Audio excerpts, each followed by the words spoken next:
Michael Schumacher now, and Senna! My goodness! I just saw him plunge off to the right, and Senna has joined Pedro Lamy and JJ Letter in a shattered motor car. You can see the debris on the right. What on earth happened? 1er mai 1994. Grand Prix de Saint-Marin, à Imola en Italie. En tête au début de la 7e boucle, juste devant la Benetton d'un certain Michael Schumacher, Ayrton Senna perd le contrôle de sa monoplace dans la courbe ultra rapide de Tamburello avant de percuter un mur de béton à plus de 220 km/h. It looks like this corner that Senna was going around is absolutely flat out. It's 185 miles an hour. Toutefois, afin de mieux comprendre l'importance derrière ce crash, revenons quelques années en arrière. Pendant des milliers d'années, une terre outre-Atlantique s'est cachée. Découvert par Pedro Alves Cabral, l'éternel pays d'avenir, comme le surnommera Georges Clemenceau, attendra 1822 pour s'émanciper de l'Occident. Du Portugal, le Brésil n'a que conservé ce vert amazonien, agrémenté d'un jaune synonyme de richesse, ainsi que du ciel bleu décoré d'étoiles. Le tout traversé du message suivant, ordre et progrès. Deux termes symboles d'espoir, particulièrement mis à mal de la fin des années 80 au début des années 90. Les favelas se multiplient à travers le pays en réponse à un gouvernement silencieux. Le chômage se propage tel une pandémie pendant que le Brésil ne cesse de se fragmenter en 1000 morceaux.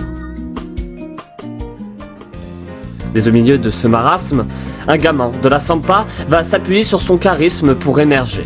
Dans sa monoplace, ce casque jaune va pousser toute cette nation à garder la tête hors de l'eau. Chaque pôle, chaque dépassement, chaque podium, chaque hymne vont participer à rendre aveugle tout un peuple face à ses problèmes du quotidien. Accompagné fièrement de son drapeau brésilien, Ayrton Senna va amener de l'espoir là où il n'y a que du désespoir.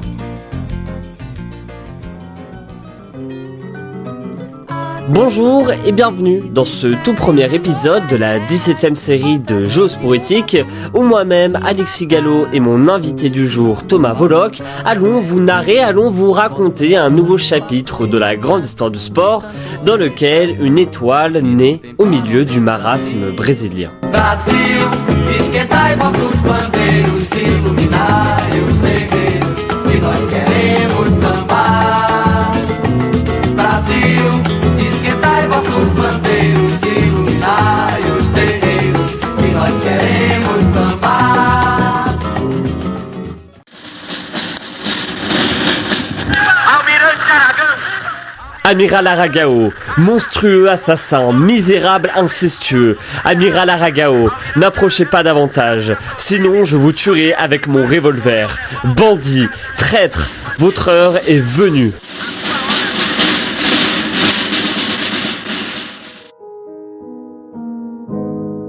« 21 ans. 21 ans de répression. 21 ans de misère, 21 ans d'injustice, 21 ans d'assassinat, bref, 21 ans de dictature. » Tel était le quotidien des Brésiliens durant ces dernières années. Soutenu par les États-Unis en pleine guerre froide, le maréchal Castelo Branco renverse le gouvernement de João Goulart.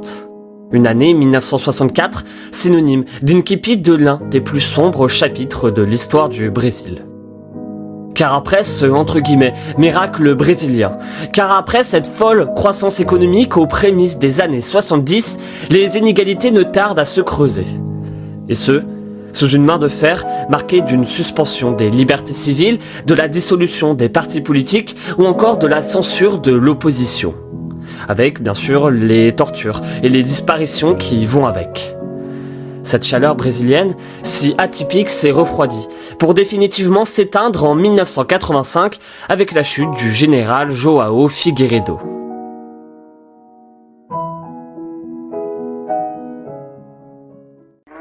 Ergue o braço esquerdo, Ayrton Senna em Mônaco, na mais tradicional de todas as provas da Fórmula 1. Uma corrida histórica de Ayrton Senna, com 1 hora e 3 minutos de prova.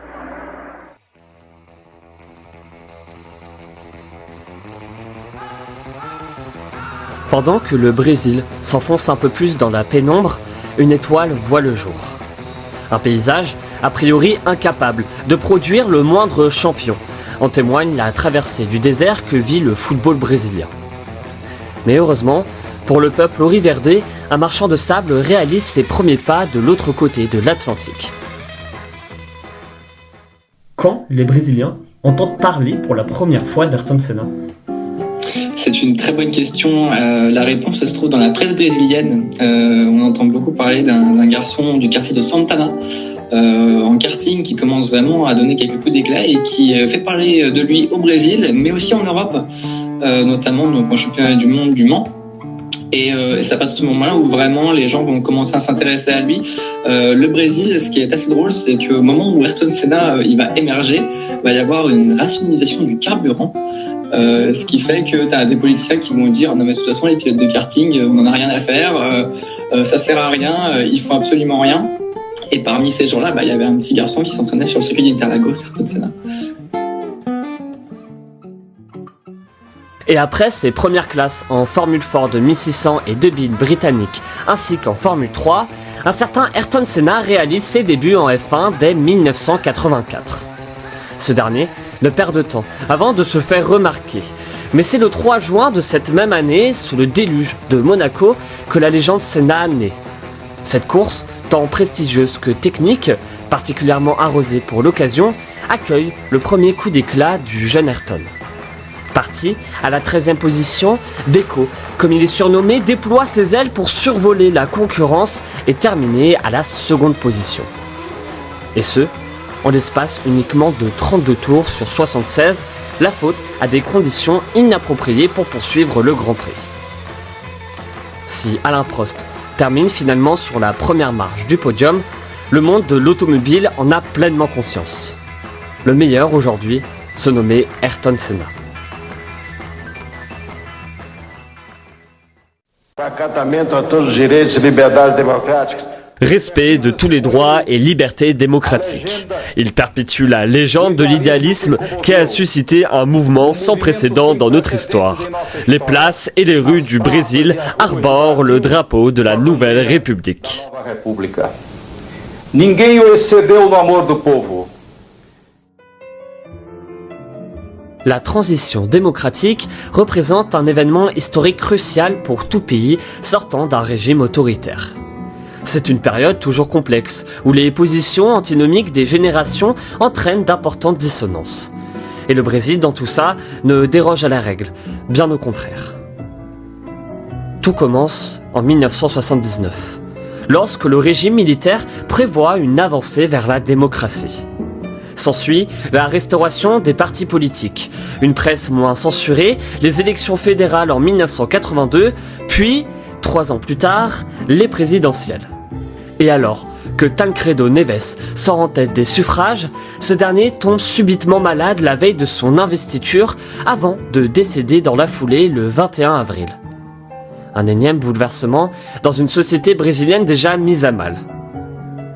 C'est dans ce climat délétère que le vice-président José Sarney devient président et qu'Ayrton Senna accroît son importance pour le Brésil. Bandeirada para ele, Ayrton Senna! Ayrton Senna vem do Grande Prêmio de Portugal! Em 1985, ele tirou o pé de uma vez, o Nigel Mansell jogou o carro fora. Ele já abriu o cinto, ergue os braços. Ayrton Senna faz a sua festa no Estoril. Déjà que sous ce régime militaire, le peuple auriverdé avait cruellement besoin d'un symbole d'espoir, alors, dans cette phase de transition où la nation cherche cruellement son identité, la nécessité d'une sorte d'héros local devient quasi primordiale.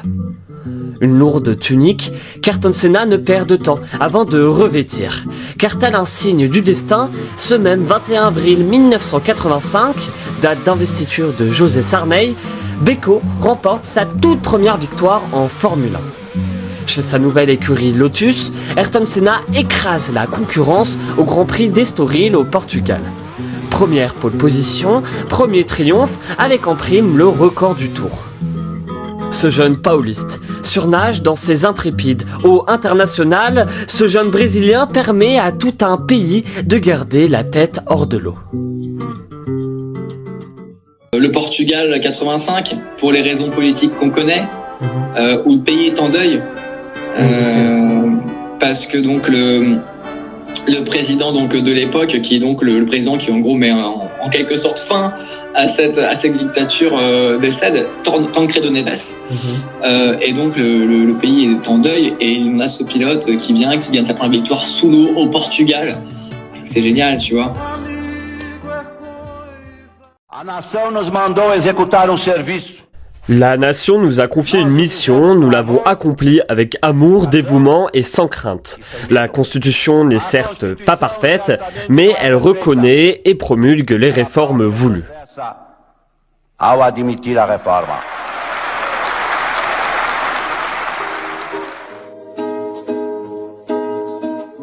L'espoir naît, mais ne camoufle à lui seul la rude réalité. Oui, cette main de fer du régime militaire, mêlée à l'étouffement des libertés individuelles, sont en partie restées au début des années 80. Mais les inégalités, la polarisation de la société ou encore la crise économique durent quant à elles sur le territoire.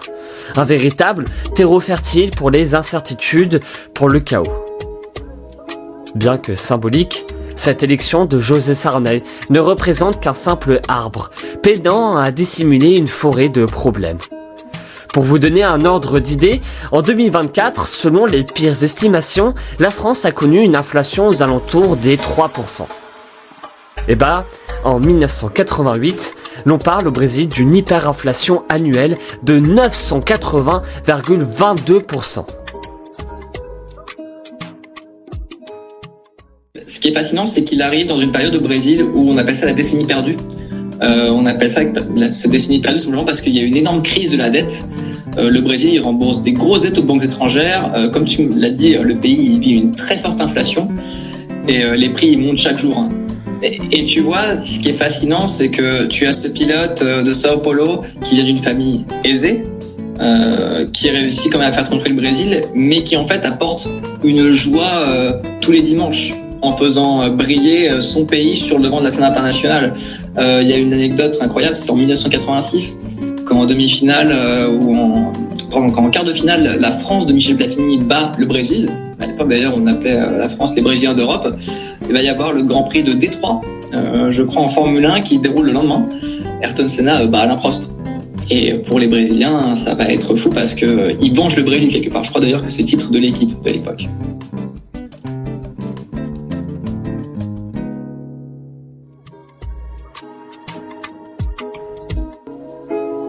Mais au milieu de cette crise économique, la nation bascule toutefois définitivement dans une démocratie le 5 octobre 1988, date synonyme de la 7e et jusqu'ici dernière constitution. Un pas symbolique vers un monde meilleur amplifié par, vous l'aurez deviné, Ayrton Senna. Ayrton Senna do Brasil! Campeão mundial de 1988! Ayrton Senna do Brasil! A vitória de Senna! A 8ª vitória do ano! A explosão da emoção de Senna! Quem conhece bem Ayrton Senna? C'est comme si le destin du Brésil était lié à celui d'Ayrton Senna. C'est comme si du sang vert et jaune coulait dans les veines de Beko. Comme si, à chaque doute, le pauliste devait enclencher la seconde pour amener tout son peuple vers l'avant. Comme si, à chaque étape symbolique franchie par la nation, le pilote venait rajouter une immense couche d'espoir. Oui, cette année 1988 marque en effet l'incipit d'un nouveau chapitre politique au Brésil. Mais c'est seulement une poignée de mots plus tard que le nom d'Ayrton Senna apparaît en lettres d'or, tant dans le sens propre que dans le sens figuré du terme. Car à peine un mois après l'instauration de cette nouvelle constitution, Beko joue là son destin au Grand Prix de Suzuka au Japon. L'équation est alors élémentaire, terminé devant son coéquipier Alain Prost pour devenir champion de Formule 1. En pôle, ce dernier cale toutefois dès le départ et se retrouve à la 14e position au premier virage quand son antagoniste français caracole en tête. Mais qu'importe. Il en a pleinement conscience, Alain Prost pilote pour ce trophée quand lui conduit pour son pays. Un supplément d'âme mélangé à une rédemption unique qui lui permet de dépasser un à un ses concurrents jusqu'à ce 28e tour. Senna profite de l'aspiration dans la ligne droite pour dépasser Alain Prost. C'est fait. Le champion brésilien trône sur le toit du monde et devient par la même occasion la personnification de tout un pays dans les mœurs locaux. Cette course, comme modèle du comportement que doit suivre la société au Riverde. En 1988, quand il gagne le titre de champion du monde, il est escorté par 2 chasseurs de l'armée de l'air. Alors t'as le président Fernando Collor qui lui envoie un message patriotique à la radio. Ayrton il est accueilli, il participe à une célébration et tu as donc un journaliste qui écrit que en fait Senna il a tout simplement l'âme de millions de fans et il redonne un peu d'esprit perdu au milieu des crises économiques et politiques. En fait, quand tu es dans un contexte sociétal et politique où en fait le Brésil à l'époque c'est très sombre, c'est très négatif, même médiatiquement. C'est peut-être aussi pour ça que Rede Globo a forcé beaucoup la main à Senna, parce qu'il y avait peut-être le gouvernement brésilien qui était au-dessus de Rede Globo, parce qu'en fait il fallait faire oublier le marasme politique dans lequel était le pays.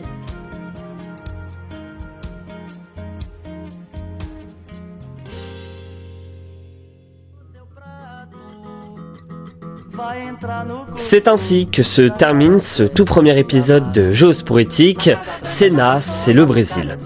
L'ampleur que va prendre Ayrton Senna dans un Brésil en pleine crise, c'est le thème du prochain épisode. Pour retrouver les anciennes et futures séries, n'hésitez pas à vous abonner à ce podcast. Moi j'aime apprendre, analyser, écrire, raconter, débattre, parler de sport et de géopolitique. En résumé, partager ma passion au plus grand nombre possible de personnes à ma manière. Et vous pouvez m'aider à atteindre cet objectif, notamment en notant ce podcast, mais aussi en le partageant autour de vous. Merci pour votre écoute et à bientôt. Brasil, esquentai vossos bandeiros, iluminai os negreiros.